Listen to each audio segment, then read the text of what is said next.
show is not suitable for children, sensitive men, or insecure women.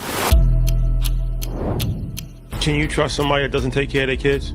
I don't trust no man on earth that does not take care of their children. What's the biggest red flag in a relationship? Low effort and not being honest. Most of the time, you would think that a bad financial mistake would be spending money on clothes or vacation or like spending money on women. My worst financial mistake was buying a home. Like a king, give me my crown. Game time. Game time. Appreciate y'all.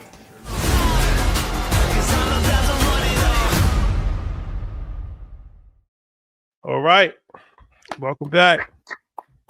We are back. Welcome back to Blackout Feels so good to be back. Hour. Welcome back to Blackout Hour, man. It's that time. Put the kids to bed, respectfully. Please, ASAP, right now. Respectfully speaking, man. It's not for them. Blackout is it's an after dark show, so this is going to be a little different. I will say this. Few days left. You Deserve to Be Rich book tour starts on Monday. We kick off in Brooklyn. Then we go to Atlanta, Georgia, where we're going to be joined by Ash Cash and Pinky Cole. Then we will go to D.C., where we're bringing some high-power politicians and a bunch of other people. And then we're going to New Orleans, where we're going to be joined by our good friend Larry Marlowe. This whole thing is hosted by Dave Shams, by the way. And then Friday, we're going to be in Houston, Texas. And once again, Larry's going to be with us in Houston. And Ian Dunlap will be in the building. So we're going to be bringing different guests on different locations. We're going to talk about the book. Then we're going to bring the guest out. Then we're going to have them drop some gems. It's going to be a whole thing. We're going to be signing books. We're going to be taking pictures. It's going to be a whole vibe. So we're getting up for the official release on the 14th. That's the official release. So buy a book if you haven't purchased a book already. Hard copy, please do, is the preferred one. We'll be in your area next week. We'll be traveling. You excited? Yeah, for sure. We never did this before. We never did a tour like where we did like 5 cities, 5 days. You know, so and this book, it's been a lot to come to fruition to write the book. So glad to be able to put it out, and interested to really just get out there and just have it out there for the public. It's gonna be in all Barnes and Noble, all major outlets. So it's that time. It's almost time. Yep. It's almost time, man. Looking forward to seeing you, brothers. It's gonna be a good time at the bookstore and shout to Larry. That's all I'll say. What a time. What a time.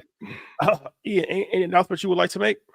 Yeah, if you want to get rich from the market, go to ianinvest.com. 120 entries of where to get in, the best stocks to invest in, the ones to stay away from. If I've made you money, please put yes in chat. Once again, I want to congrats my guy Jacoby Myers of the Raiders for breaking 1,000 yards this year. Shout out to my Red Panda Sports family, where we turn players into owners one day at a time. Happy to be back at Blackout. I missed you, missed doing the show, missed talking our talk. Go get You Deserve to Be Rich. If I see you in Houston, outside this weekend. Back outside, life. Back outside, boys. Now, man, back out and feel good. Be back outside. Hey, let's go, man. I appreciate it, man. I missed it also, man. This is like therapy. Yeah. It's like therapy for me, man. So, therapy needed. All right, let's start out with some. It's a lot. Let's start out with some light-hearted commentary before we get into the heavy stuff. So, saw this on social media. Thought it was pretty interesting. 3 can stay, 1 has to go based on their music. Okay. Usher, Chris Brown, R. Kelly, and Michael Jackson. So you got Usher, you got Chris Brown. What? You got Usher, you got Chris Brown, you got R. Kelly, and you got Michael Jackson. Just based off of music alone. No extra curricular activities. Nothing else. Solely based on musical catalog. If you were stuck on an island and you just had to, or not even, you just, who has the best? Playing the vibes. Catalog? You keep 3, 1 has to go. This is a tough one, yo. Okay. The crazy part, when I was in the barbershop, shout out to my guy B-Love, he was playing the Diddy and R. Kelly joint. And he got to playing the Thoya and all. I forgot how many hits. Oh, R. Kelly got a lot of them. The Best of Both Worlds era, that Trackmasters era. He got a lot of them, and we not even Kelly got some hits, man. Depending on if you want to count the records that he wrote for other people, but not even the records that he wrote for other people. Yeah, just his own catalog. The joint he did with Big, I'm like, R. Kelly got some classics, man. Nah, Street Of course, Dreams Michael remix. has to stay. Yeah, it's like how you can't get rid of I Believe I Can Fly. So of course I'm from the Midwest. Michael Jackson has to stay. R. Kelly has to stay. Usher versus Chris Brown. I made some magic off some of them Usher songs, but I'm gonna have to say Chris Brown is a GOAT.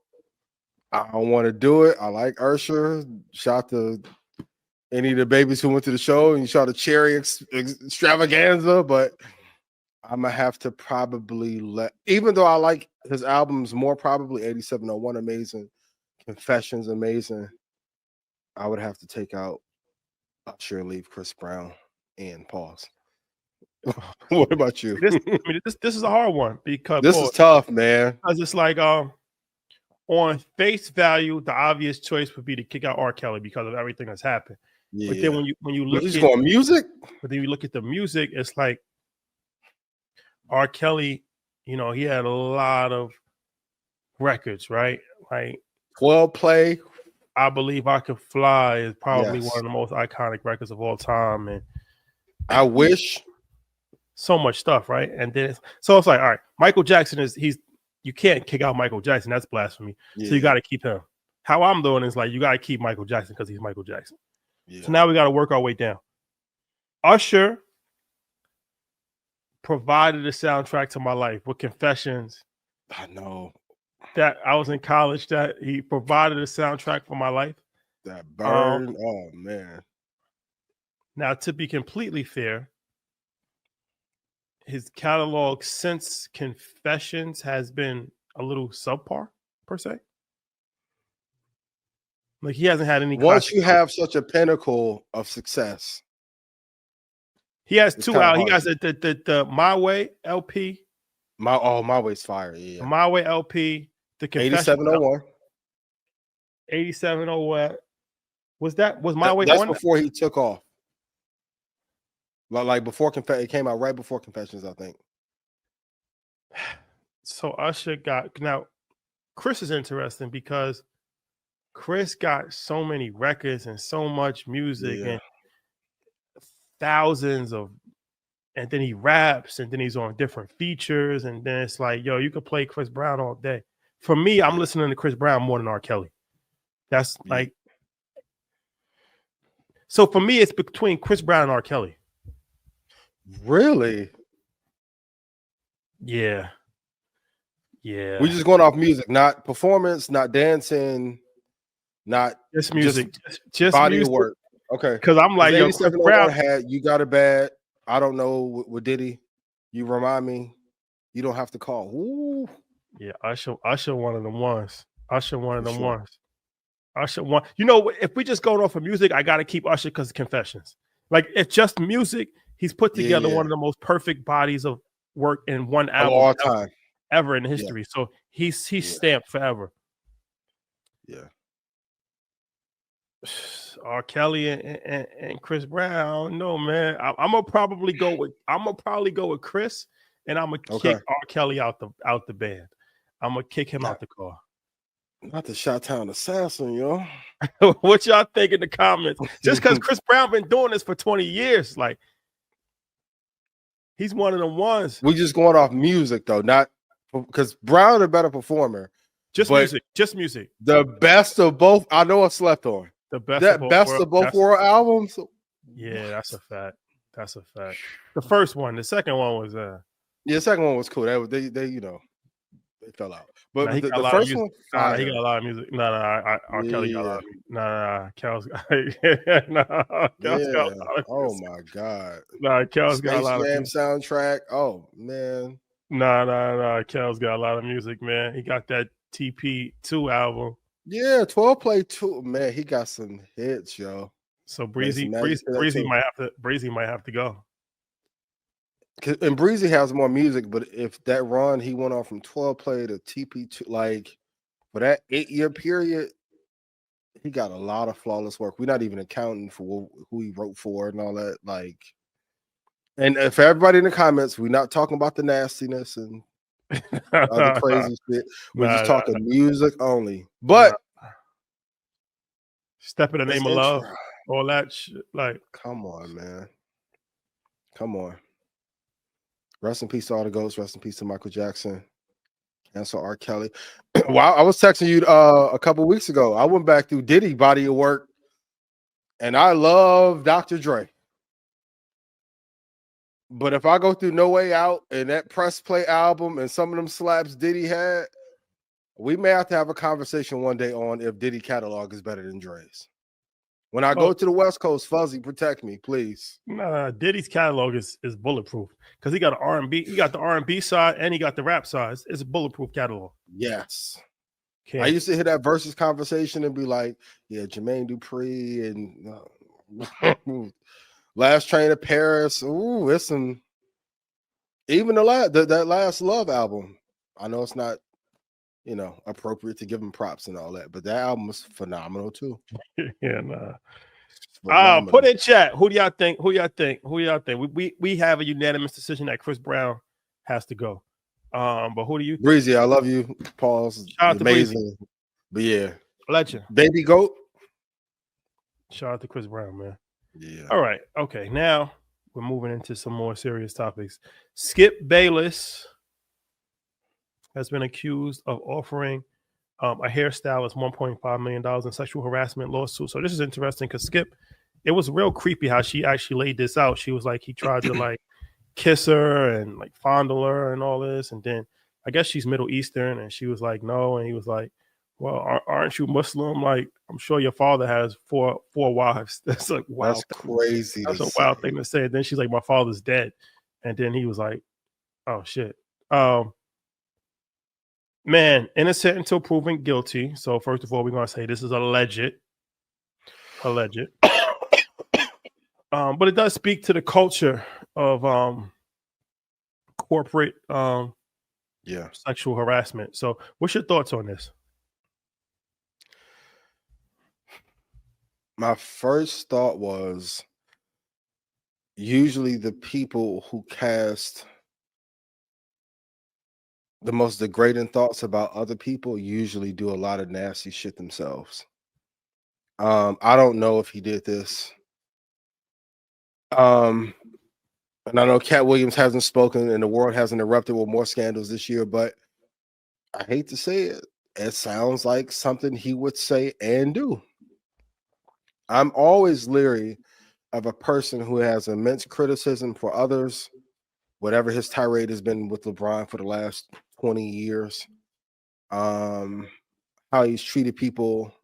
I even think about how he treated Shannon. It wasn't the most favorable. So if you're willing to berate a man on air who physically can beat you up, what would you do to someone who is a subordinate of yours who works for you? So I hope this isn't true. And I like Skip. Like, he's innovated in that broadcasting space. And I remember when he was on what was it, Cold Pizza back in the day. A lot of commentary on Michael, of course, growing up watching WGN and seeing the Bulls play and all that. But it's one of those things that women have talked about for a long period of time. And nobody really heard it until recently, until the Me Too thing. But my thing is like, okay, did he come out and flat offer like 1.5 cash, or was this like in combination of gifts? Or that's a crazy amount to offer somebody to cheat. I feel like Skip is somebody that's been an asshole for a long time. He built his career off of hating, right? And you gotta be leery on anybody that's a hater. Like, and like I said, I don't know if he did this or not, but anybody that's a hater, like a diabolical, world-class, top-tier, greatest of all time hater. Yeah, he built his career. That's how he built his career. LeBron, he's hated on LeBron. Like, he built his career by being a hater. Yeah. So that automatically puts you in a weird bucket for me. I I just don't know how these things work. Like, how does that work? Like, you just walking up to chicks randomly, kissing them and groping them? Like, Ladies, put it in chat. It's a lot of creepy ass men who can't read the room, who try and do that 80s, 90s shit, who grew up in that era. but I mean, for me, I'm just saying for me, I don't care if it was 1974, 1983. Like, you're still the same. I'm still the same person, right? Yeah. I would never walk up to a random stranger and start tongue kissing them. Like, what's in your, like, you got to be mentally ill to do some shit like that. Or have no game and have no options and force was your way. Even over the holidays, went to a little party. I saw a dude try and do the 1990s, go up and grind on something. I'm like, this is not 98. Like, what? It's just a lot of weird, and a lot of men who don't have confidence get that liquid courage and they get to acting fucking wild. But that's why I always say, never make the first move. You waking it now, they're gonna call you sassy and be all that other bullshit, but you're cooking. Why is that? Oh, because you never know. Like, there's two trains of thoughts. There's one train of thoughts that, okay, as a man, you should be aggressive, right? And going for the kill and all. Yep. Go on for the kill. You take the risk, and that's rewarded sometimes. Like women be like, damn, like I was waiting for you. Like, I've heard women say, like, damn, I was waiting for you to do this, or why haven't you done this? Why haven't you? Yep. Because I'm like, you seen what happened to Tupac and Mike Tyson. I'm not never going to cross a gray line. It got to be green, ultra green. Green, yes. Ultra yes. Violet green. If it's not ultraviolet neon green, lights. Yep. I'm good. Like, I'm good. Like, there's no need for me to try to be overly aggressive on a situation that I'm not sure about. Mm-hmm. Because what ends up happening is that even if the person kind of goes along with it, they could always say that they was uncomfortable and they only went along with the situation because they felt in danger. Especially if you're superior. Facts. In any kind of working environment. That's how Matt Lowry, remember him? Yep. From the Today Show. The woman at that time, they had whatever they had going on, and she went along with it. And she said she came out after. He thought it was consensual to him, and she said that she only went along with it because he was her superior, and she felt in that moment she had no other choice. Yeah. Got to be careful. Got to learn to read the room. I know some people in the comments or on social media going to be like, that's sassy and it's not worth going to jail over. It's not worth, especially in this era where they're trying to catch people up. You have to read the room and be very careful about how you approach these things. For sure. Guys got to be careful. For all you creepy ass, old ass men, you can't just go grabbing girls on the asses and grabbing their titties and trying to kiss them on the neck. And this is not in the heat of the night in 1978. It's a different time. It's not Miami Vice, yo. What are we doing? And if y'all keep doing it, more of these cases are going to pop up for sure. But like you said, innocence and proven guilty. I hope it isn't true. But when it came out, I was like, you can kind of see it. But then also it goes, like you said, a lot of these dudes ain't never been in a position before, and you could tell. So it's like this, once they get a little power or a little bit of money, they use that as try to weaponize the power. Yep. That's probably the lamest thing that you could possibly do. If you're using your position to be a predator, you're actually like scum of the earth type person. Yeah. Just go to if it's that serious, just hire a sex worker. That's like if you want to use your money, because it all comes down to money, power, whatever, right? Like at least it's consensual, right? Like you putting somebody in an awkward moment, but I think a lot of times it doesn't really have anything to do with sex. I think it's more of a power thing. It's a power dynamic and control dynamic. It gives people a thrill that they have enough power to just do whatever they want. That is actually even more gratifying than any like sexual fulfillment that could come from the situation. And also too, Skip, I love you, but you going off on Shannon, if you would do that to somebody who is a peer and speak that way. You guys have to be very mindful how you act on camera, because that shit gonna end up in deposition. So when you're looking for character witnesses, great, but we have tens of thousands of hours of you acting like an ass and berating and belittling people. You just gotta move better. I'm gonna say it again, fellas. Quit being creepy. Quit trying to use your power to get shit. And if she wants to give it to you, you will know. When women want you, they are not subtle about that shit, yo. If it's a maybe in your mind, will she go for it? It's a no. That's a fact. Any woman that wants you is going to be overly aggressive. Over. That's just a fact. And people, I know people are like, no, that's not true. Some women are like, every woman, some women are more aggressive than others, but overly aggressive could be looking at you in the eyes, can be flirting with you. When a woman is interested in a man, they make it known. That is a fact. I've never seen, I'm just me personally, never seen this not play out that way. Never. Yep. When they really want you, they're gonna DM the shit out of you. They're gonna call. They're gonna pop up at the little events and be right at the door with the little lingerie. You know what I mean? You're not gonna have to. Oh my God, Daddy, I've been waiting to get to see you for so long since Invest Fest 2. Great. Today's your lucky day. Hey, drove some of y'all crazy, ain't it? Just stop moving like fucking creeps, yo. Or you're gonna pay the price. And one of y'all gonna get killed harassing somebody too. No, that's a fact. And it also speaks to, that's why I'm so glad I never have to work my way up the corporate ladder, because it's like this bullshit only happens when you got to work your way. When you are an entrepreneur, you write your own rules.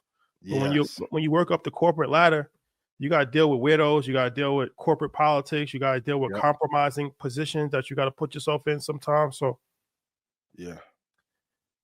Should people try and date people in their workplace, or should they leave it alone? It's gonna happen. It's impossible not, because it's like you spend more time with the person in your workspace than you do with your spouse. Yep. So that's why most people that cheat with somebody that they work with. True. It's out of proximity. It's not out of love. See, this is psychologically true. You can fall in love with somebody based off of proximity, not chemistry. Sure. Not chemistry. Not chemistry. Meaning, like, if you see somebody, love at first sight, that shit really happens. If you with somebody every single day for 3 years, they're growing. Yeah, they grow on you. Yeah, they grow on you. The proximity makes you fall in love with the person more than the chemistry. Yeah, that's the only thing I hate about being an entrepreneur. I can't have like a work wife. Hey, baby, how are you? You know what I mean? Other than that, our entrepreneur life is for me. But a nice little work wife, ooh boy, will be amazing. Nice work. Bring me some keto spaghetti for me. Oh my God, the work wife is. Who am I to say no? The work wife is crazy. I mean, fellas, some of y'all need to be careful. How was work? Oh, today was amazing. I bet. Kevin got right over the holidays. You better be careful, my boy. But what do I know? I'm not married. Y'all kill me with that, boy. Ooh. I'm not listening to two black men talk about these things, and neither one of y'all are married. Once again, that ain't the option, ain't the issue. So, what do I know? Have you guys have a good holidays in the comments? Please let me know. Yeah, shout out to all of y'all who went through a breakup during the holidays. I feel for you. Just work on yourself. Rashad told you last year, the blueprint. Work on yourself every day. It gets greater later. Absolutely. It gets greater later. For sure. Absolutely. Trust me on that. Trust me on that one. But it's not a good idea to sleep with somebody that you employ. I'll say that well, I will and say. Yeah, mistake. Yep. If you were a coworker, that could potentially be dangerous, but happens all the time. Yeah. What I do not advise is that you should not get in a relationship or be involved with somebody that you are employing, because at any given moment, this thing doesn't go right. This on a breakup and they get mad. Ooh, ill-advised. That's ill-advised. Yes. What if you put them on payroll after y'all was dating though? Totally different. Yeah, I ain't doing that no more either. Payroll? Get out the mud. Get it out the mud. Oh, you just said fuck it. Fuck it. It is. You know I'm rich. Work your way, marry me, and then you'll get some. Cool. Fuck it. Hunger Games now. Motherfucker volunteers tribute. You know I got it. Oh my God, I can't believe you know about my flight. You ain't worth the flight, yo. Just fly yourself out, and then maybe you'll get some on the way out. Invest in yourself. Sorry. Invest in yourself. Gotta invest in yourself at all costs. Only one get to fly out. Damn. So unless I'm putting you out. If I put you out, I'm gonna send you back first class. Right. I got you. Right. Yeah. Courtesy. Yeah. Have to rewrap them gifts and send it. I mean, damn. Okay. Just jokes though. Written by 85 South. I'm so happy to be back. So you're not paying for nothing this year. I said that last year and then I broke it. You know what I mean? But for this first, let me see. February, March, April. First 3 months. Yeah, I'm gonna chill. I'll just be talking. But when she leave, I'll be talking again. We'll see. Oh, and then ain't no more soft launch. I'm doing just hard launch and then breakup launch for the new one. A hard launch and a breakup launch. It's over. Do a hard launch on the breakup. Great. All the little fire ass photos we put up. Oh, I'm gonna put rest in peace like you died. Oh my God, what happened? It's so cold in the winter. It's that winter time, man. It's back outside. Back outside, boy. Oh man, it's so cold in the winter. For real. All right, okay. So on a more somber note, there was a few domestic terrorism events that have happened over last week. They had New Orleans. I think 14 people got killed. So rest in peace to all of those that lost their lives and everybody that was impacted. And then Las Vegas. Yeah. I think one person got killed in that, but that was a car bomb from a Tesla truck that was outside the Trump Hotel. 15 people in New Orleans. So it's been a lot going on with this over the last 7 days. So what do we make of this? Unfortunately, this is where a lot of controls need to be put in place, and they may be a little bit too late. We have to be honest. This sleeper cell domestic terrorist issue is very serious, and not many people are talking about it.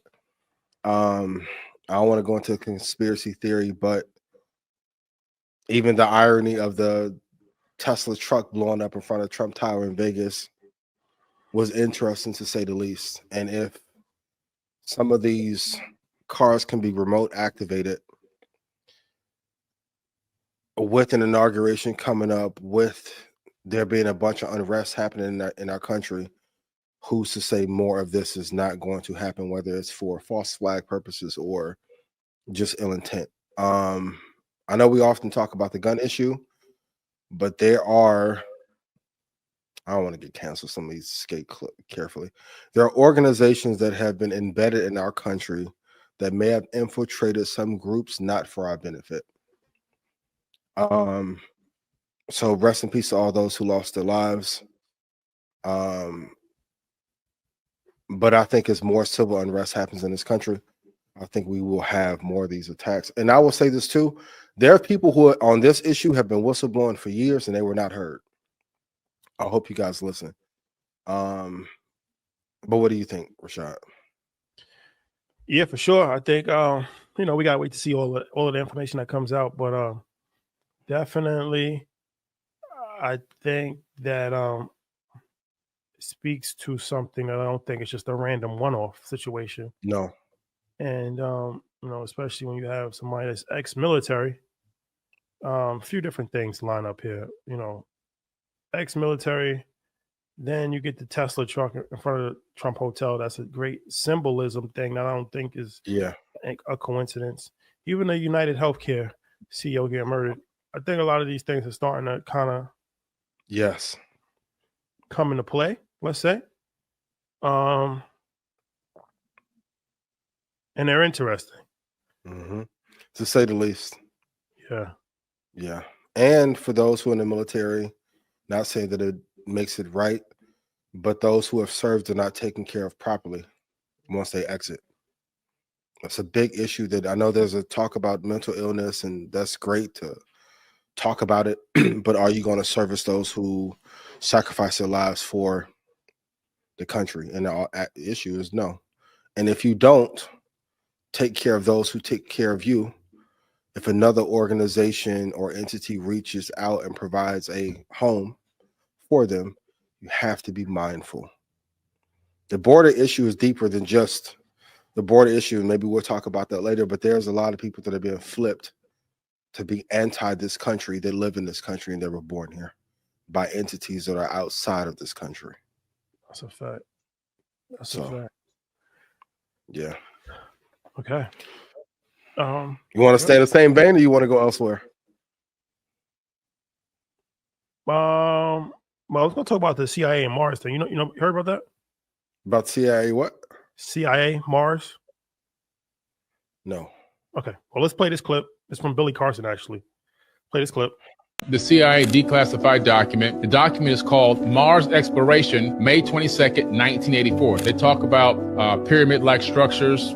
They talk about obelisks like the ones in ancient Kemet, now called Egypt, and some of the places that they've been taken out all over the world. They talk about massive sandstorms, and they also talk about the terrain. They talk about the canyons, the cliffs, large flat plains. All of that's described in this session, in this declassified document. He was given a set of geographical coordinates. It was in the envelope family, and they asked him to describe what he saw. He described pyramids, Billy, and he described a shadowy people. He seen the pyramids that appeared to be storm shelters. And in the pyramids, there was more of the shadowy people who seemed to be hibernating. And after his vision faded, they opened up the envelope, he tore it open, and it read, the planet Mars, approximately 1 million years BC. This is their Jordan of remote viewing. And this is what they came up with a milli years ago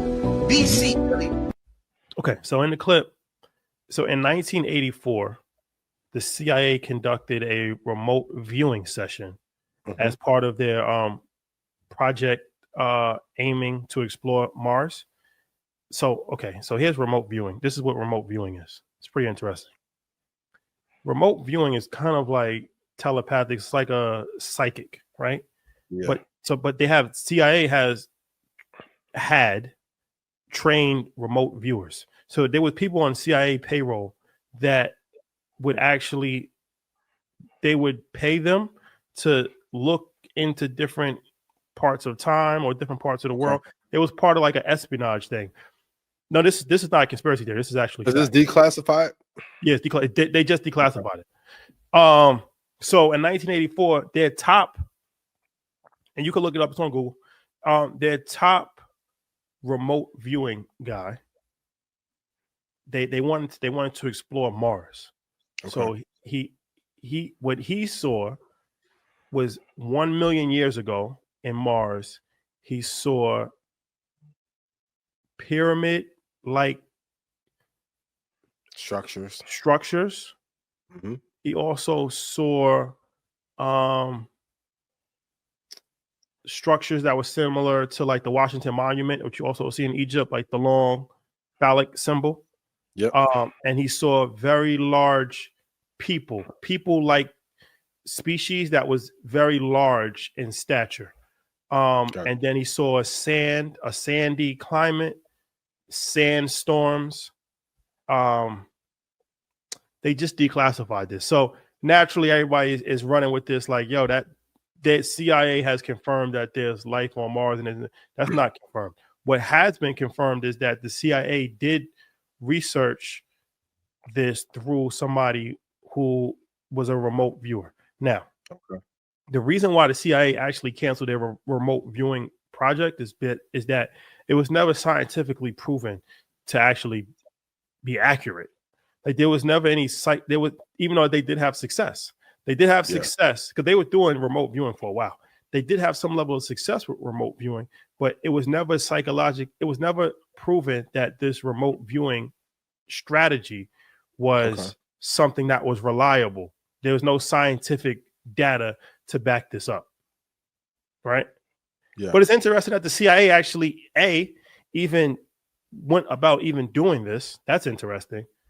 And it is interesting that that's actually what the remote viewer saw in his, I don't know how he goes back a million years, but that's what he saw in his mental breakdown. So it's been leading to a lot of conspiracy theories online, because the one thing that is actually true and what he did see was that in the Mars, people that have studied Mars say that Mars has severe sandstorms, like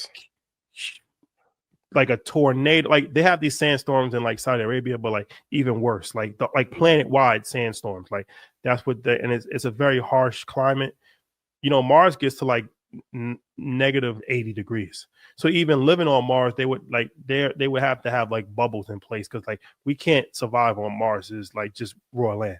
So like he was kind of right in some capacity as far as explaining the landscape and explaining the sandstorms, but there's never been any proof that what he said about the pyramids was right, or the people. So that's just an interesting, sci-fi. That's fascinating. Yeah. So any thoughts on that? Have you known anybody to ever astral project? Me personally? Yes. No. Okay. Do you? I've known a couple. Okay. Couple. And at first I didn't believe it, but when they started to speak on certain things, it's fascinating. I watch Insidious, so I never wanted to learn how to do it because I'll get stuck in like purgatory or some shit. Like I won't be able to come back. But I do think something like this is probable, even though they shut it down. I wonder if they shut this down and then started working on Bitcoin. Have you heard the theory that Satoshi Nakamoto is a combination of 4 people, Elon being one of them, that help fund Bitcoin? Who's the other 3? Finney, I forgot the other 2 that they named. I'll put it in Stock Club and Telegram, but there's a theory going around that Elon 1.0 had some involvement along with. Did you heard Michael Saylor saying that he's going to die with his Bitcoin? Yeah. But have you heard it? I heard it. It's like me saying I ain't gonna buy no more flights for the rest of my life. It sounds good. It's for great TV, great media, great clip, cap on both. He's going to spend some of that Bitcoin, and at some point, I'm gonna get on Travelocity with somebody at some point. So that sounds good though. Yeah. Unless the agency that made it told him not to sell it. Trading has considerable risk. Yeah, we're gonna let you run this shit up as much as you want to. It's like all the artists who like got their masters back, but you can't sell them nowhere. Sounds good. Great. It's yours until you try and liquidate. When you have a liquidation event, we can turn you into liquid with the astral projection beam to come out somebody. We can turn you into liquid. Liquidation event means turn to liquid. Yep. Be careful. Be careful. Yeah. Yeah. So, but shout out to the agency. Text me. I'm on your side. But it's one of these things, right? Like, who knew the CIA actually had a remote viewing department? I didn't know that. Yeah, that's interesting. When you go down those rabbit holes about what agencies around the world have used, I know MK Ultra with the New Orleans thing gets brought up a lot. It's very fascinating if you go to some of those declassified documents, which Snowden doesn't get enough credit for. So, yeah, the document is titled Mars Exploration, May 22nd, 1984.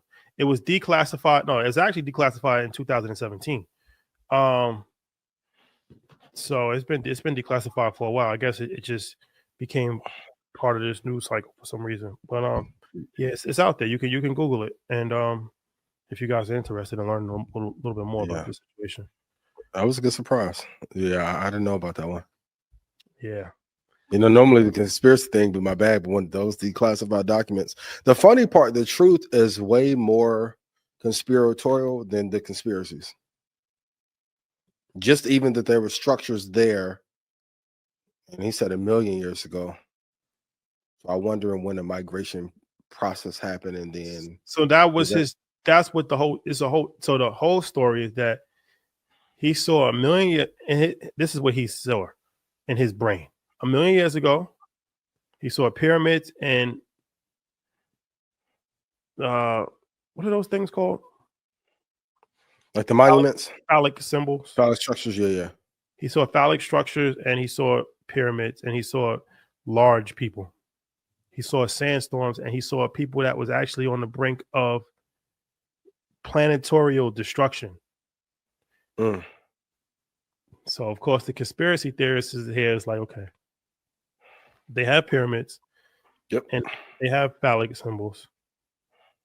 Their planet is about to go into some level of destruction, Yep. ice age or whatever, equivalent of that is, and they're about to become extinct. So do these people leave their planet as refugees, end up in another sandy place, Terrain. Yep. and pyramids, phallic symbols? Do they adapt to society and become? Who knows? I don't know. Who knows? Maybe It's above my pay grade. Maybe Billy Carson can answer that question. We need to have Billy on. Yeah. We need to have Billy on.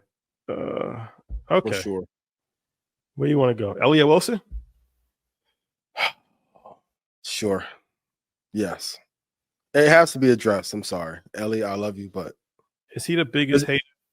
And let's listen to what he said first. He said some stuff about Cameron and Mason. I want to give a shout out to Brandon Marshall, Kevin Garnett, Matt Barnes, Dan Lebatard, Nick on First Things First, especially Stephen A. Smith, Gillian Wallow, and Gilbert Arenas. I named them 3 last because they gave me and Murder some game about this business before we got into the business. The rest of you bitch ass niggas, I'm telling you right now, we here. We here. Y'all can make your motherfucking phone calls. You can think what I'm saying ain't true. I'm telling you now, We the new source. We the new source.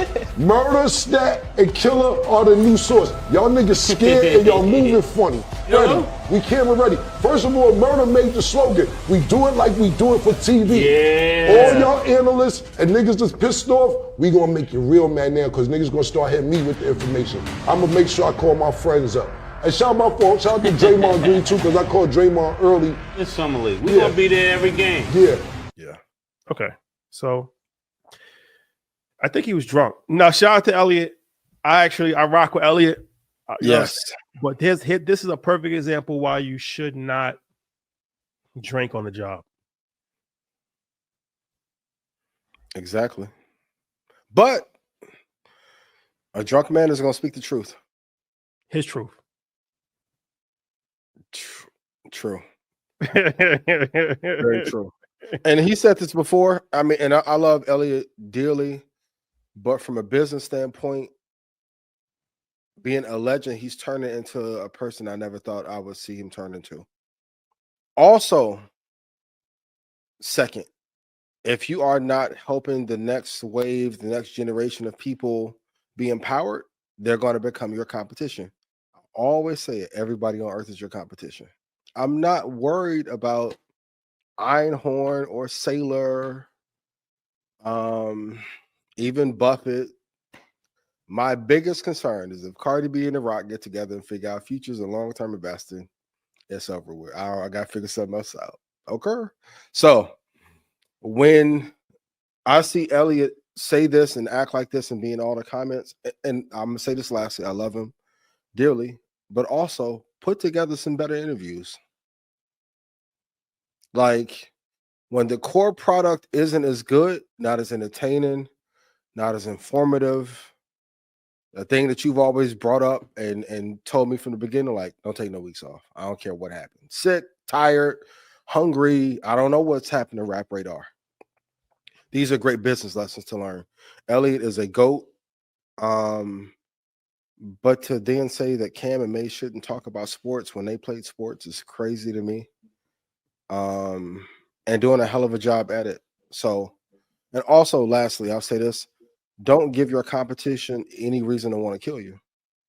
I always say, if you don't like me, the best thing you can do is be indifferent and don't say shit to me. Because any suggestion you give, I'm gonna write that shit down and figure out how to monetize. He's probably put a battery in Cam's back to go harder for another 3 or 4 years. I wouldn't be surprised if Cam got on the line the last 3 days and called everybody he's interviewed and try and bring him over and just put Elliot out of business. Gotta be careful. I hate to see Elliot turn to a hater. If I see you, I love you. I really don't want no smoke, but be better than this, especially when it's black men that are doing a great job in the space that you once occupied. So that's a fact. Push out to Elliot and the source and wherever else you work. It also goes back to not being able to adapt to new times. And true. You know, speaking of the Martians, you know,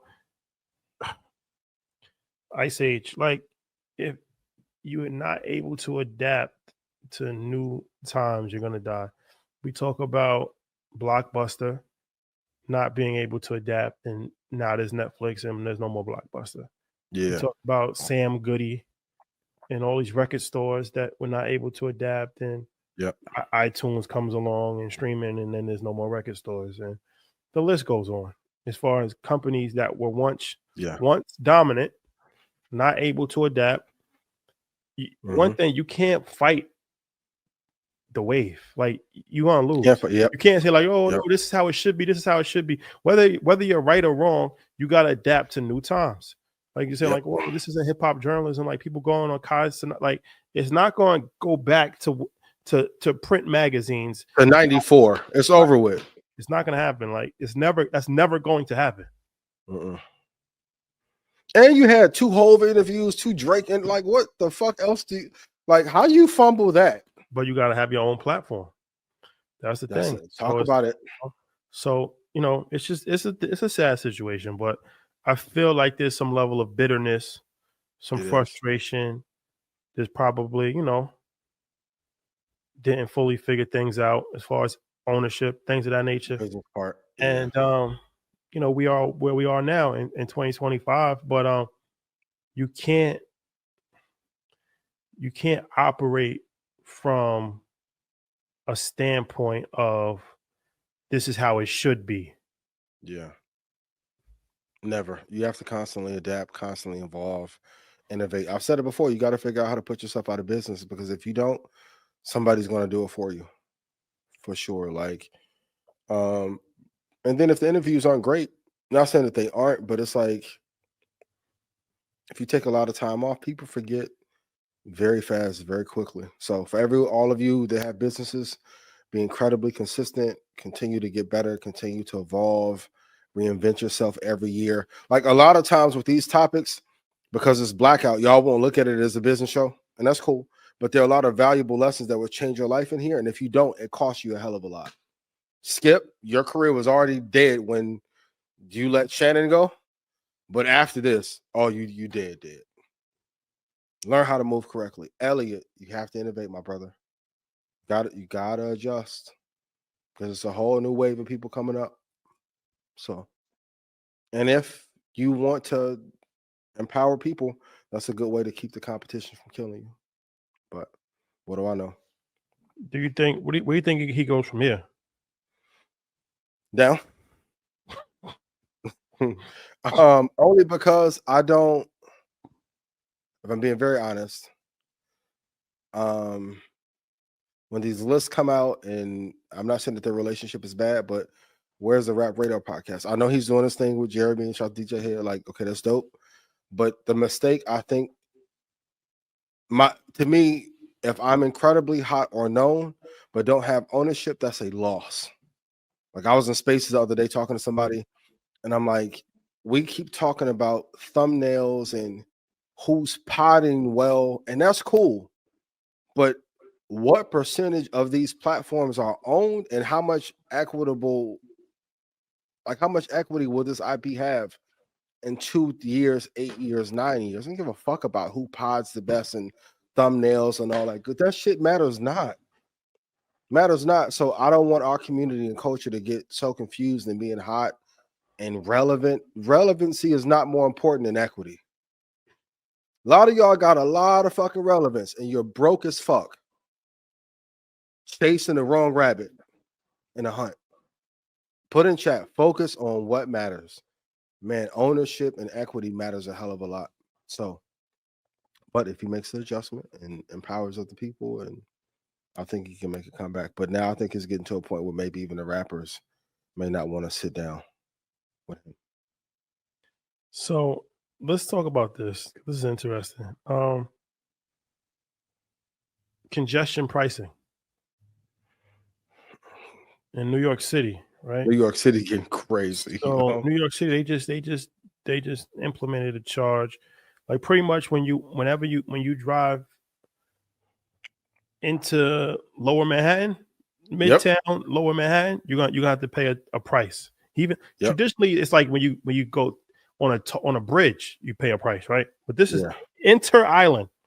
Anybody that's traveling into Manhattan, pretty much midday. Well, I think peak hours is $9. For trucks, peak hours is $14. For motorcycles, peak hours is $4.50. And for taxis and rideshare services is around $1.50 to 75 cents. That's crazy. They're going to be making $1 to $1.5 billion a year from the city. And you know, in the extreme case, because most people don't drive into the city every day, but let's say you did. I mean, that's taxing. Just from Jersey into Manhattan, hundreds of dollars a month, dollars a month, right? Yeah, it's a whole congestion map. They got, once you pass 60th Street, you're gonna have to pay. Crazy. So here's the thing, and you know, as a New Yorker, I can appreciate them trying to do something about traffic, because it is terrible, especially during the daytime. I mean, it's kind of ridiculous. You can't park anywhere. You drive into the city, to drive back, it takes forever. It's just frustrating. 2 miles of 35 minutes in the car. For sure. But and they said that this money is supposed to be going to Department of Education. It's supposed to be going to social services, hospitals, infrastructure projects, transportation. It's a whole list of things. But you know, like MTA, right? New York City has it's probably like the capital of capitalism when it comes to the world, right? For sure. It has the most billionaires. And New York City has the most billionaires per capita than any other city in the world, right? Yeah. And it's the home of subways and buses, and it probably has one of the worst subway systems for any advanced country in the world. And it hasn't been redone or refurbished in 100 years. So you go in the summertime and it's extremely hot. You go in the winter and it's cold. And there's a million people and it's dirty and there's rats and violence. You name it. So where's the money going? That's my only thing. I'm not mad at politicians trying to change situations, make it less people driving, make it, you know, I'm not mad at that. But where's the money going? Because there seems to be no improvements from a public transportation standpoint in the last 100 years. Yeah. That's above my pay grade. I like living, so I won't have any aspersions about where the capital could be going. But it going to what is it? Roads and bridges and tunnels and hospitals and after school programs. Cap, maybe a percentage of it will, but it speaks to the decay and decline of America. You posted about it over the holidays, but even the deal that Mayor Daley took to sell the toll roads in Chicago into that one of the worst deals. Oh, the parking meters. Yeah, parking meters. One of the worst deals I've ever, and I know that the city needed money, but even back then, the citizens of Chicago and Northwest Indiana was like, why the hell are you doing this? This makes no sense. I don't know if there was incentives or inducements to make them do so, but here we are. I get trying to control the traffic, but I don't know, it may curb it 5% or 10%. That's not the solution. And then how long would they have to shut the subway down to refurbish it or completely renovate? It's hard to get most cities to complete highway projects on time. So I don't know if that will ever happen, but follow the money trail. That's what I will say. In every incident when things are going on, follow the money trail. Or maybe they can go get that guy's granddaughter from the CIA and he can like project into the future where the money's going. Because I don't think we'll get ever any accurate accounting about where that capital is going. But it speaks to the decaying of America and our inability to fix our cities as quickly as we need to. Even I talked to randomly a bridge inspector over the holidays, and he was like, the number of bridges that are past the point of repair, that we're going to see, God forbid, I hope we don't, but we may see some collapses of like infrastructure and bridges because they have not been repaired in 30 or 40 years. America's in major cities. Terrible. That's one thing that the Biden passed, the infrastructure bill, which they probably won't see the effects of that until after. Yep. But America's infrastructure is terrible. Terrible. Compared to other countries, horrible. Horrible. And no one bats an eye. So, speaking about protecting our country, do you think that and I'm going to give you full permission to skate out of this question. Do you think that our military should go into Mexico and attack the cartels to prevent the fentanyl and opioid crisis from being worse in the United States of America? It's an interesting question to ask because Trump actually he spoke to he had some words from Mexico as far as to say like stop having all of these drugs coming to our country. And the president of Mexico said, well, stop having all the guns coming to our country because it's a direct correlation, right? Yeah. 70% of the illegal guns in Mexico has kind of strict gun laws. So you can't really even buy guns except for like there's like one place in Mexico City where you can buy guns. It's tough. Yeah. 70% of the guns are coming from America. For sure. That's empowering the cartel. One goes without the other. So Americans always look at things from a very selfish standpoint of like, well, damn, like y'all sending all these drugs to our country. Well, your country has an insatiable appetite for drugs. That's not Mexico's problem. We have a lot of drug addicts in America. But B, as big as the drug problem is here, is as big as the gun problem is there. And there's a gun problem that's big here too. So it's like, should Mexico invade our country to make sure that they're not sending M16s and assault rifles and all these, high caliber military style? Did they go into war with the government because the cartels have better guns than the government has? Where are those guns coming from? They're coming illegally smuggled from America. Well stated. You're a true historian. You're a true historian on the fly. I know Trump mentioned something about this. It's one of those things that sounds good, but I don't think all the factors and blowback has been weighed out. I'm not saying that we don't have military capability, that we don't have the weaponry or infrastructure, but I think there's a bunch of events that could happen. If that does happen, that will not go in our favor. And hypothetically, if I have an issue with 50 Cent, me going to go fight Tony Yayo first is not the best investment. The big issue that we have to have is with China. We don't want to fight that war.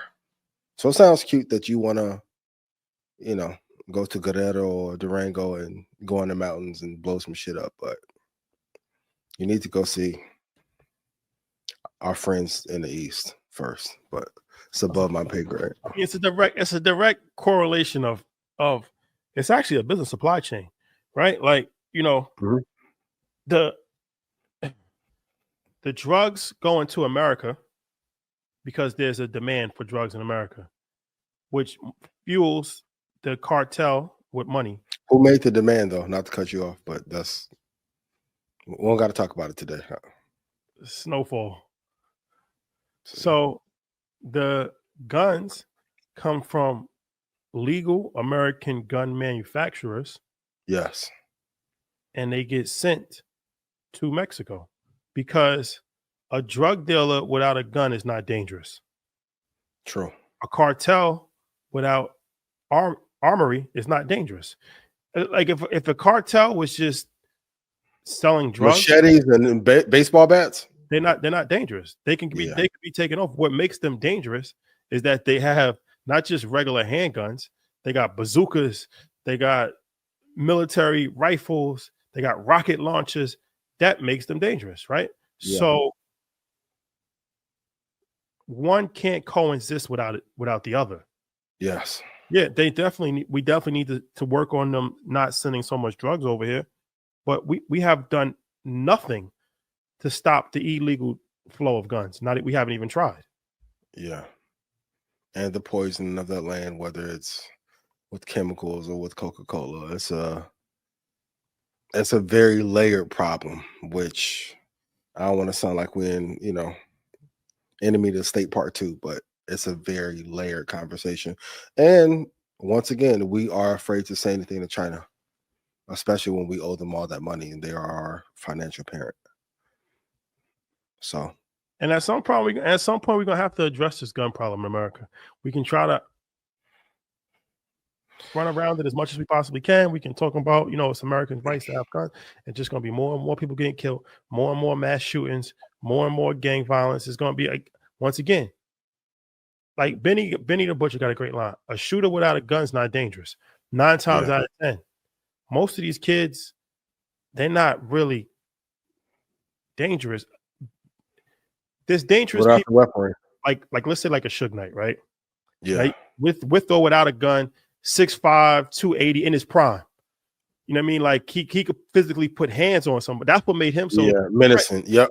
Everybody that he was with, these was like offensive lineman type dudes. Like there's some dudes that like physically could put hands on you, and they're dangerous with a gun, without a gun. They could use knives. Very few people are like that. Yeah. Most people that are killers are not really dangerous people. They without a gun. True. Like they don't know how to do hand-to-hand combat. They don't really even like want to like stab you because it takes a lot of courage to stab somebody. Yeah. So it's like, if there wasn't so many guns on the street, there wouldn't be so many murders. We can complicate this, but that's just a fact. You could debate me on this. You could say it's not a debatable fact. Any country that doesn't have guns doesn't have murders, or has tremendously less murders than we have. We have one of the highest murder rates in any civilized country in the world, and it keeps going up every single year, and we keep producing more guns every single year. So it's not rocket scientists. It's not rocket science. It's not hard to figure out that there's a direct correlation to having guns and having murders. That's just a fact. It's also a direct correlation of if something is allowed for 200 years, somebody's financing it because it's vital to the GDP. We don't have to do it today, but one day we're going to have a conversation about some of the industries that is vital to our country that cannot be talked about, that are legal but are like black market businesses. Gambling used to be one of them, but you got DraftKings and Prize Picks running amok, so that's cool. Which I'm hearing that how much debt that's caused people in New Jersey and New York to be in, but that's another conversation for another day. But that gun business and that drug business is vital to the corruption in said country, and it's allowed for profitability reasons. If you take away that prison industrial complex, that gun industry, the drug business, it's going to severely affect, because you have to realize America is one of the few countries whose origin and prosperity cycles came from the destruction of a bunch of people just flat out dying, or depopulation measures being put into place. So if it's been allowed for 200 years, and then you have the lobbying power that is emboldened, and I'm pro-gun, but just to call a spade, it's done by design. This isn't like an accidental thing. I agree. Quick quiz question: if guns were removed from the United States, how much would that affect the GDP? while not securing our borders. War is one of the biggest bit. Like before, it was the Department of Defense. It was the Department of War. Sure, It's fundamental. war is the biggest business. That's why it never stops. That's why it never stops. War never stops. I think since the founding of the country, we've had what 19 or 23 years off of war. And if we're not directly in war, we're financing war for other people, or we're indirectly in war, or we're proxy wars. Yeah, allegedly. Allegedly. Just when we make our rounds, we can say allegedly.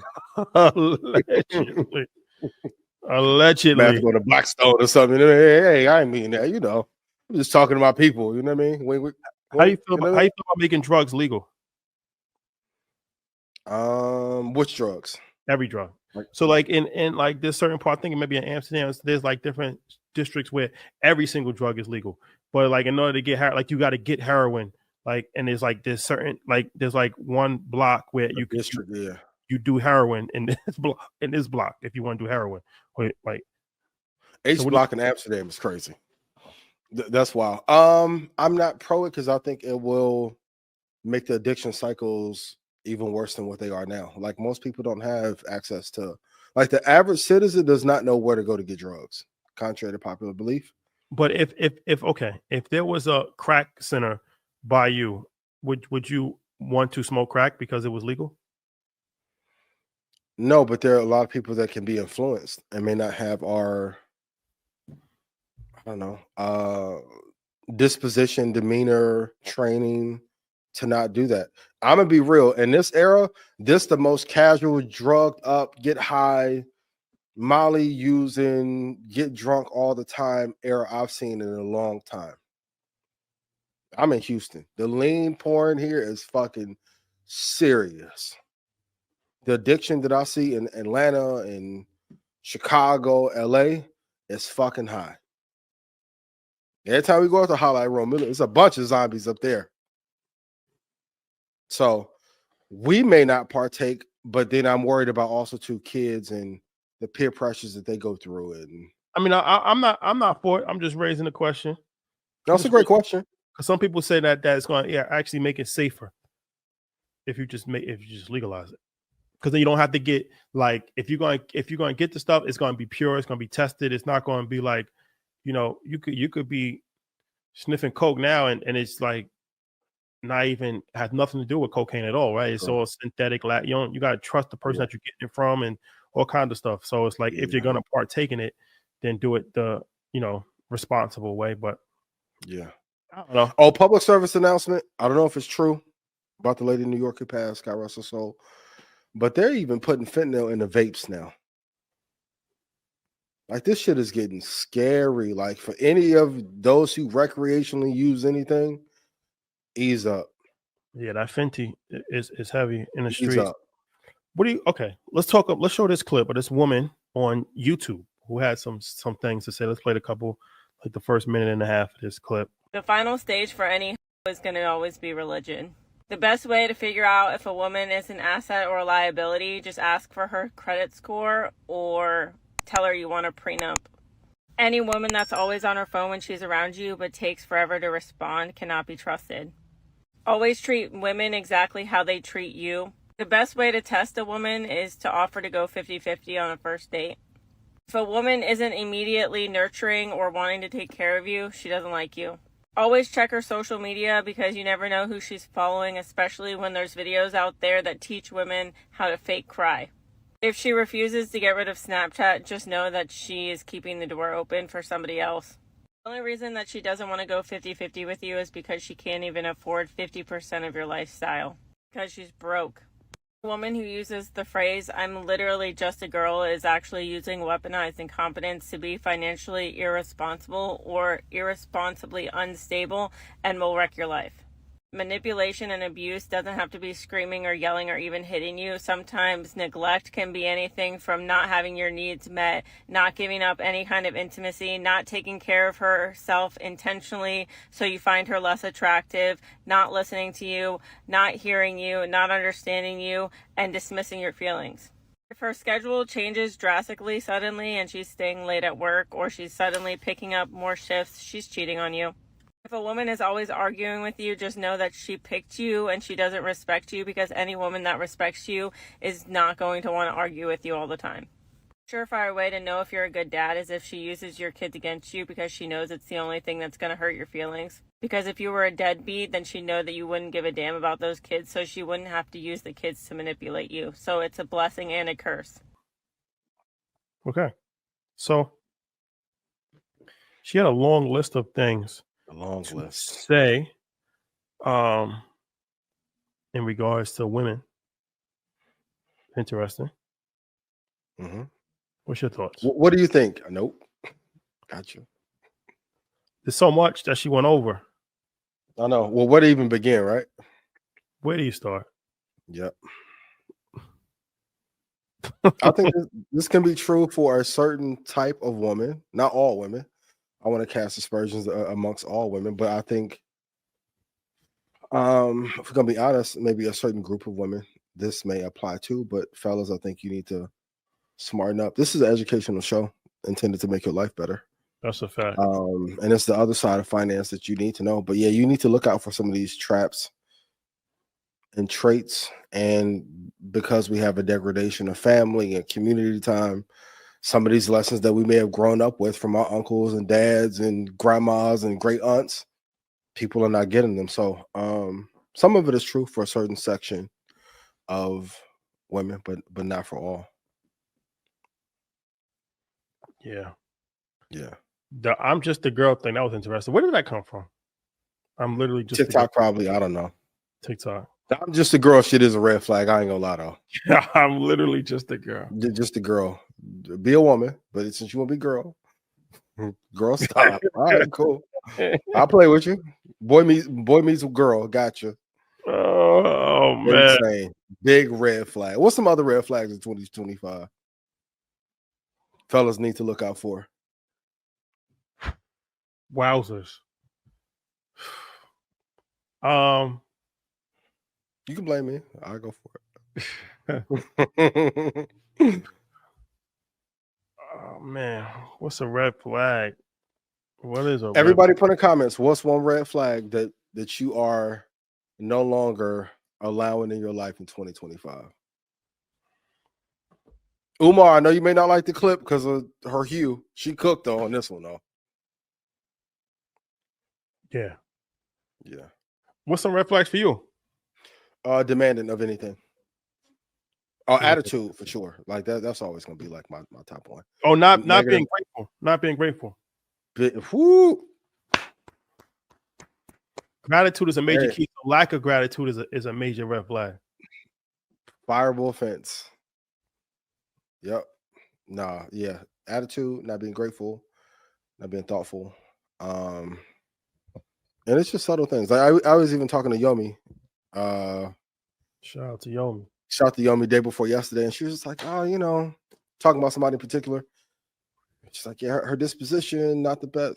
Wrap that shit up. Cool. Like, you can't be rude to my friends. And fellas, I'll say this too. If a woman knows that she can play you with your family or friends, you're not a man. You shouldn't let nobody walk over your family and friends. Your family and friends are going to be there even when that shit is not good for you. So, but yeah, being ungrateful, not thoughtful. What if your family and friends are pieces of shit people? Well, I'm fortunate enough to not have that. I had the ones that were like that, I got rid of for sure. Sent them packing in the 08-09 recession cycle. Let me clear house, get around some better people. You know what I mean? So, but yeah, that's true. They can still be pieces of shit you can't violate. Like Dirk, only the family can get into it. You're an outsider. So that's true.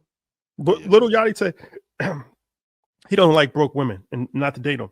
I don't like broke women. I hadn't been with a lot of them. Majority, I like that. And they suck. Why do they suck? Because Explain it. Usually they're very immature. Broke girls are. Yeah, usually extremely immature. And then B, they just aren't very understanding of things. Like if you have to work or if you have to be here or certain things, they're very non-understanding. Is there a difference between being broke and just not giving a fuck or a broke chick? Usually but she's people like who working? don't give a fuck are broke. Okay. And it's okay to not be rich. That is perfectly fine. But like when Have you do something going when you for do you. nothing, Yeah. and you just sit around waiting either A, for someone to do something for you, or you just don't care at all. You're just like a slob. I don't have no respect for you. Is that advisable?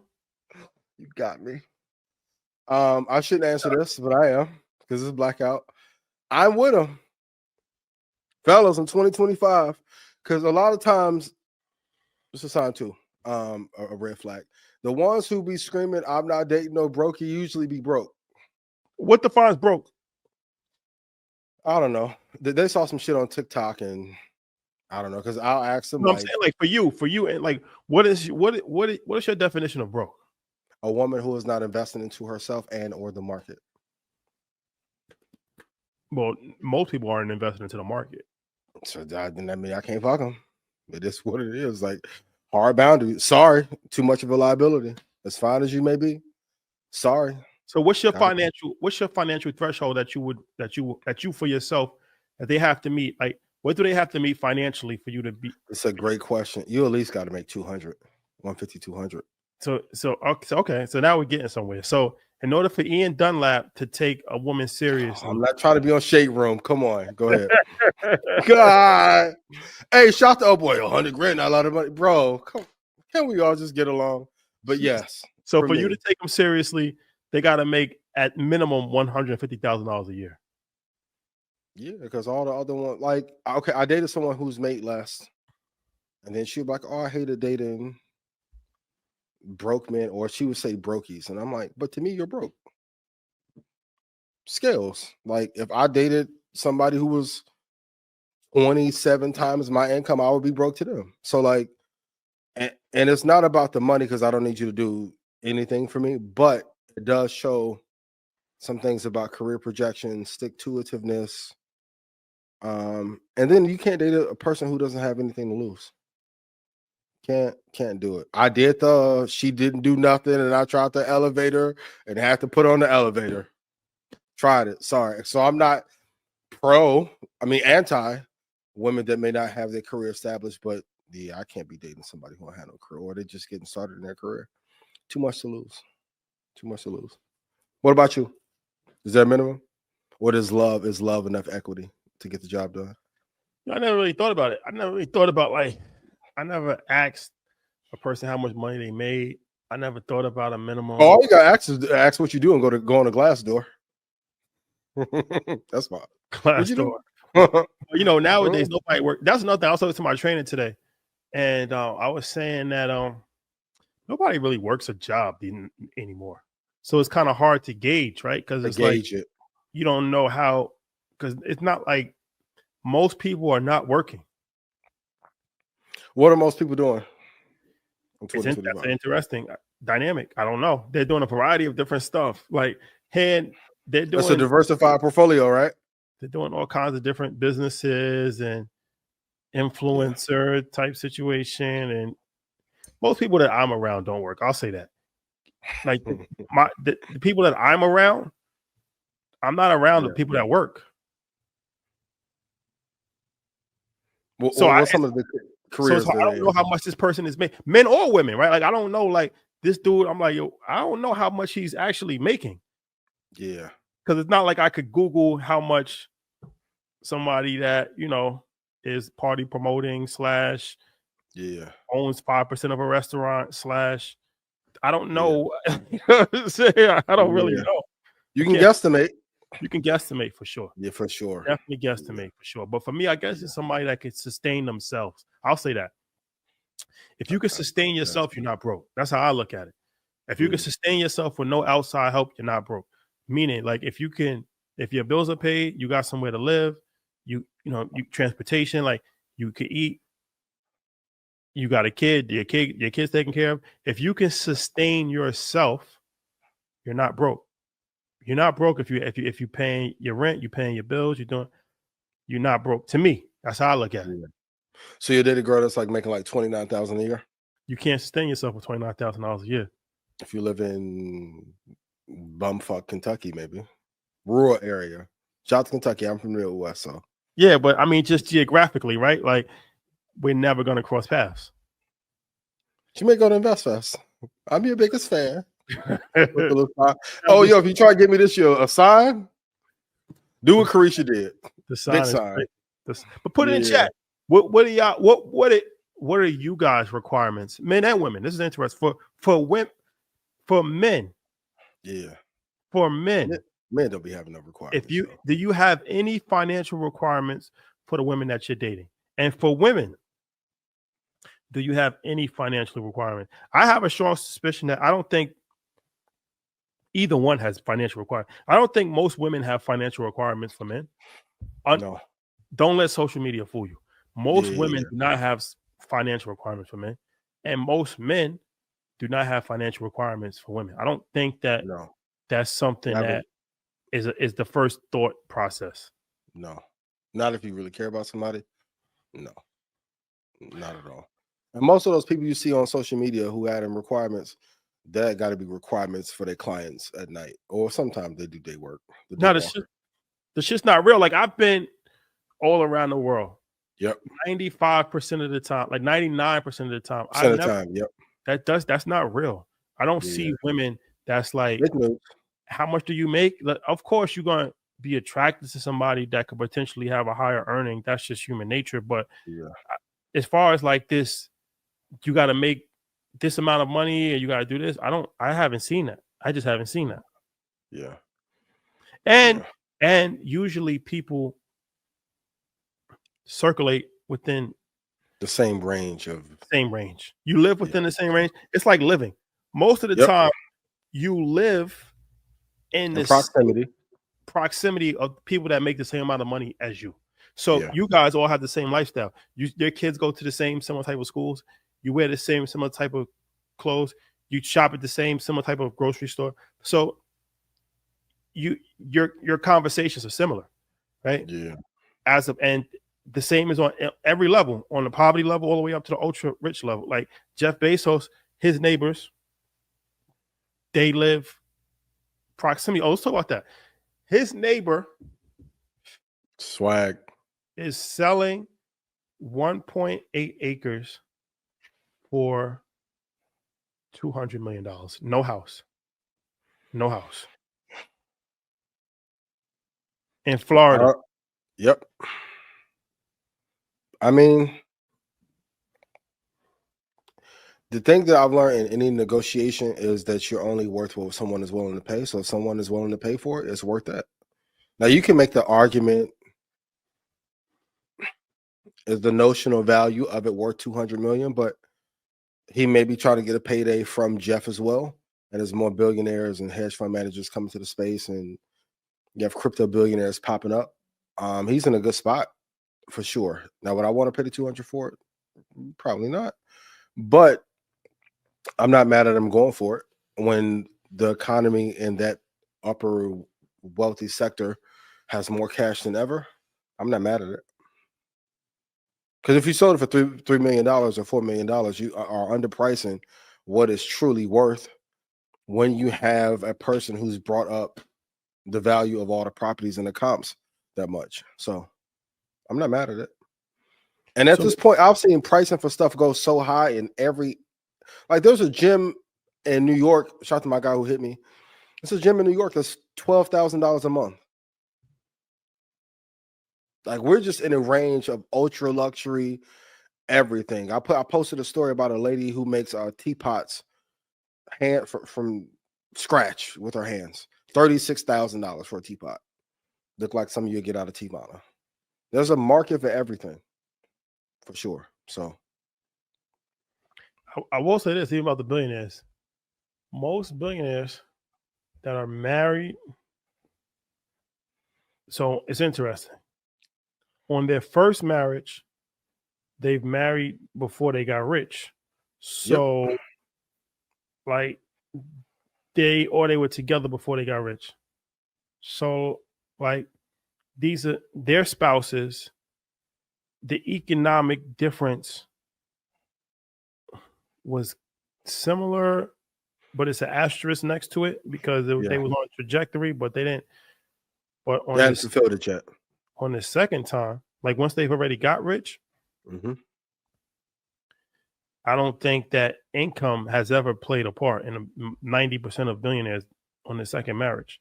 Most rich men do not marry rich women. Why is that, you think? Once they got rich. Yes. I know why it is. Why? You want wake it up. What's up? I get in trouble with you. What's up? Well, y'all some misogynists. This segment we are. Go ahead. It's a power dynamic thing. And you hold more power when you have more money than a person. I mean, that's just, I want to make this as third grade elementary as possible. So it's really never in your, it's not in a person's advantage. If I'm a billionaire, why would you marry a billionaire? You're already a billionaire. Like, because a billionaire woman is a billionaire. So, and it's not as many sort of ratios skewed, but right, exactly. Yeah. Or even a rich woman. Yeah. It's still rich. Yeah. With or without you. Now, if somebody per se is not extremely wealthy, not rich, well, they're not rich without you. Can't that lead to entitlement and ungratefulness, though? You can. Double-edged sword. Yeah. Double-edged sword. Because if somebody already has it, then they like, all I need is the love. I don't need anything else. Yeah, they appreciate it. Yep. Have you had more issues with people that were like closer to the poverty line, or those who were doing well?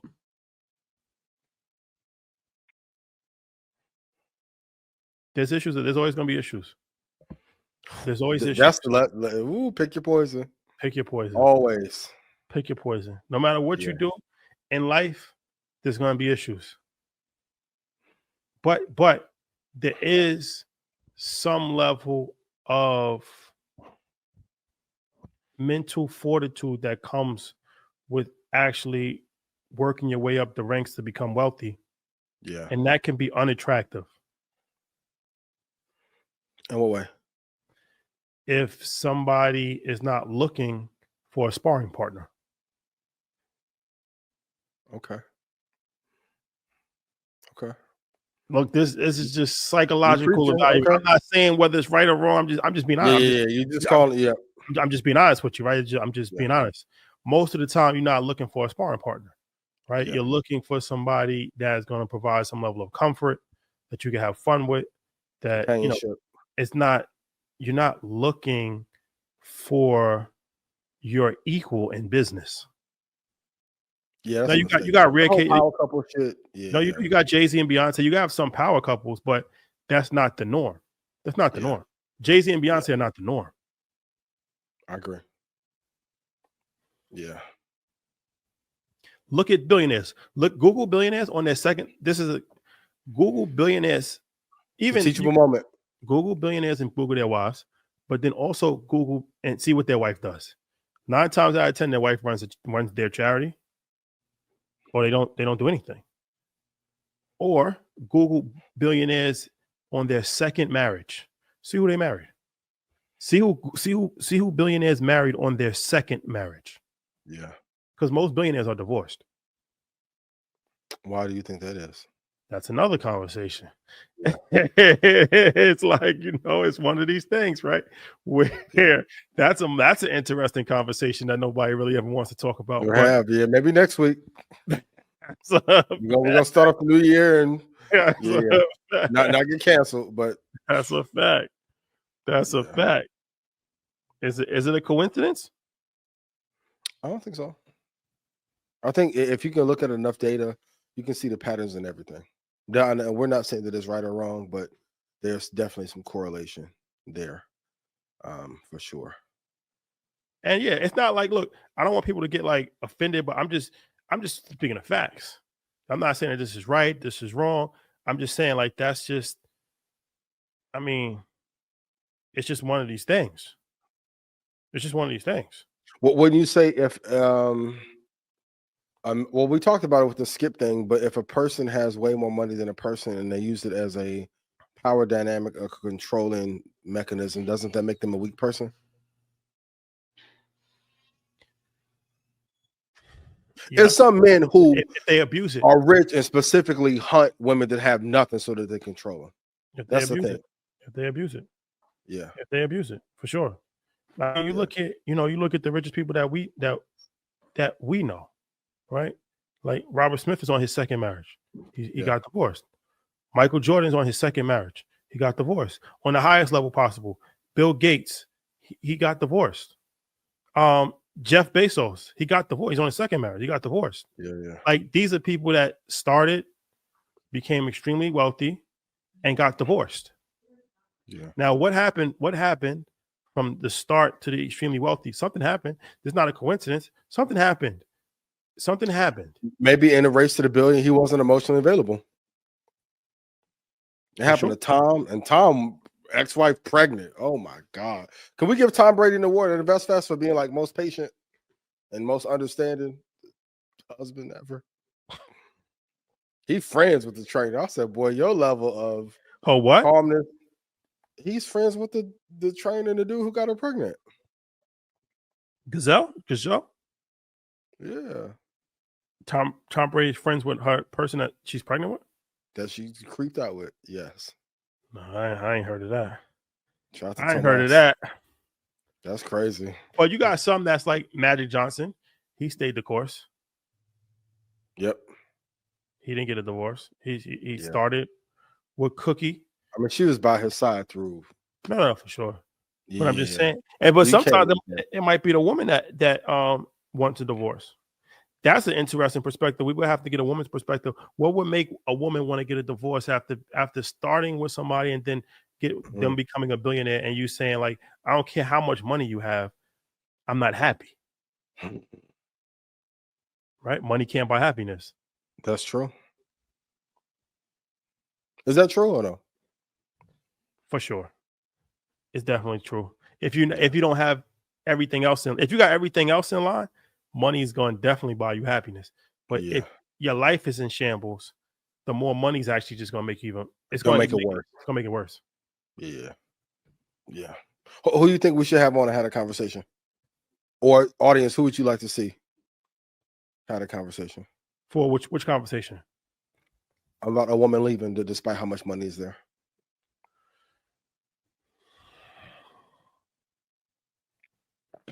Be interesting. Have you ever asked anybody you dated how much debt they have?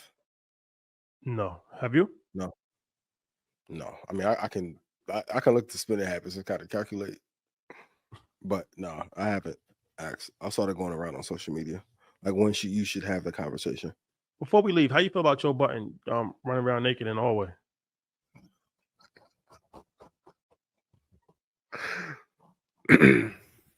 Shout out to Joe. Shout out to Joe, man. I'll just say this. Joe, that's my guy. I actually like outside of I actually like Joe, right? So yeah, it's all fun and games, man. I ain't going, throw dirt on Joe. Like he's a legend in the game. It's just funny. I would just say this. I just, me personally, everybody's different. Me personally,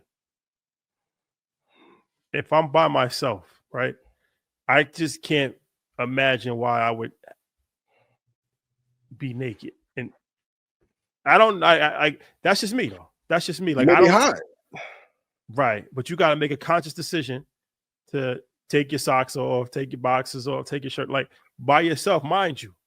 Yeah, there's no woman. Like that's the part that was just funny to me because it was like never in life, never in my whole entire life have I made a conscious decision to hey, listen, for no reason. That's never happened. Not one time. Not one time ever in life have I made a conscious decision to get naked.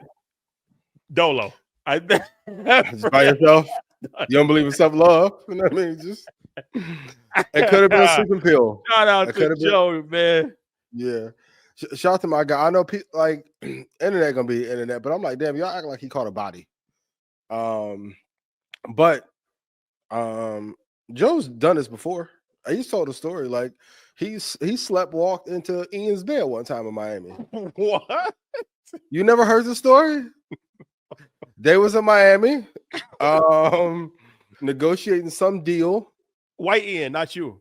Yeah, not me. It's not me. That's Not my black guy, Ian. but we not close like that.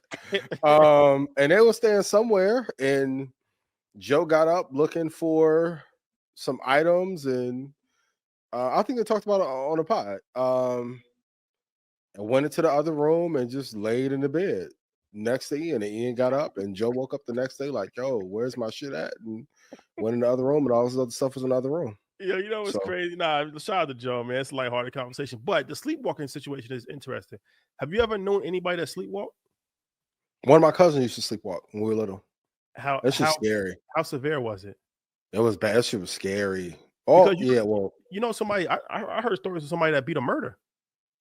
They literally beat a murder because they said that they were sleepwalking. So the person got up out their sleep, got a gun, killed somebody, and they beat it because they were saying that it all happened while they were sleepwalking, and they wasn't even conscious of what they was actually doing. Tori should have got that lawyer. Whoever that lawyer is, Tori, hold your head. My guy, shit, you should have got that lawyer. If they believe that in court, oh God. So I mean, that's just crazy though, right? Like, I mean, I never met anybody that sleepwalks. I never met anybody that sleepwalks ever in my life, ever. To see it is scary though. I can imagine. Yeah.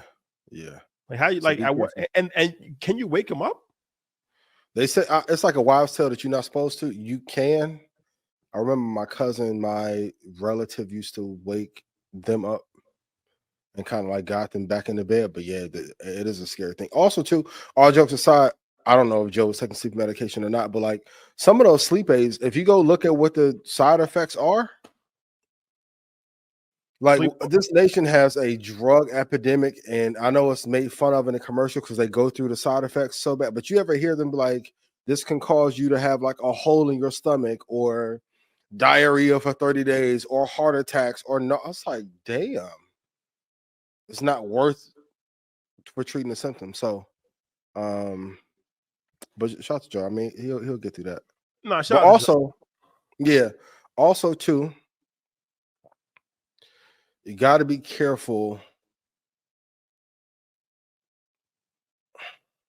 Like when you're doing well, not everyone is going to see you do well and they'll find a reason to disrupt your shit, especially if they're not of your hue.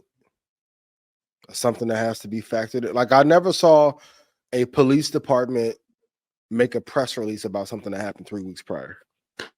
But if you get pressure from certain people to do so, Jay talked about it back in the day. They didn't even want him in the building of a certain place.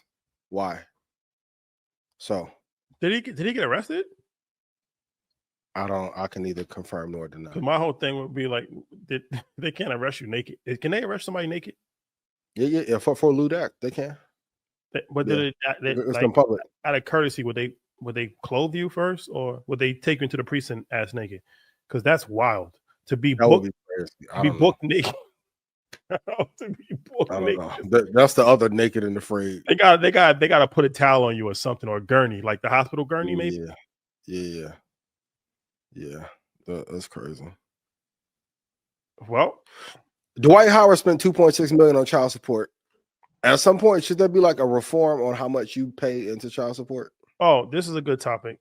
He spoke about this, and he spoke from the standpoint of that. Yeah, shout out to Ray. You get child support money, it's tax-free. Tax-free, which means if that says you're getting $12,000 a month, you're really getting $12,000 a month. It's no taxes coming out of there. I get taxed on the money. So guess what? When they tax me first, and I give that money that's already taxed to them, tax-free. They get everything.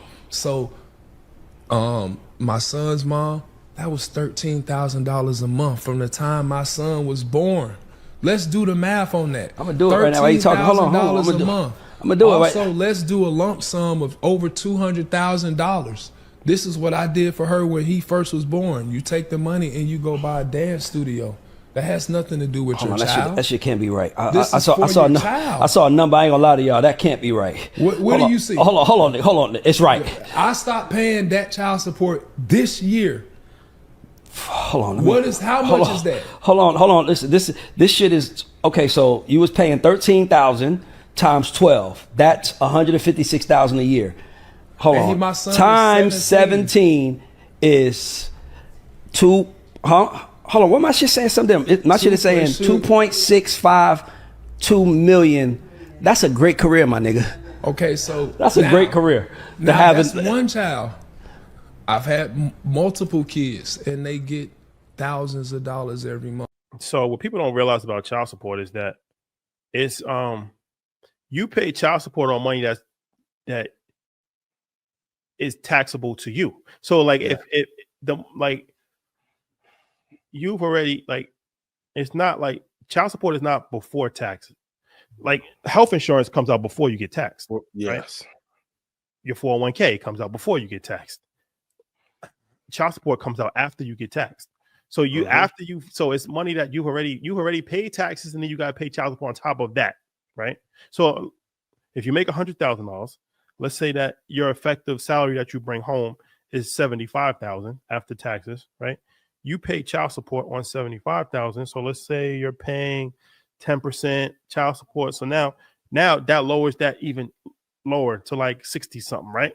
Yeah. Whereas the money that the receiver is getting is tax free. So if a woman, let's say, is making $100,000 a year, and she's getting $20,000 in child support, well, that $20,000 is completely tax free. There's no taxes that's paid on that at all.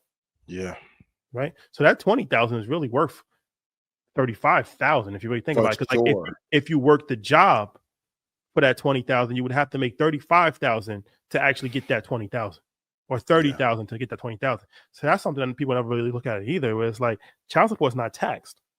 So is that fair from the standpoint of, okay, if you're not going to tax it from the women, at least let it come out pre-taxed for the person that's paying it?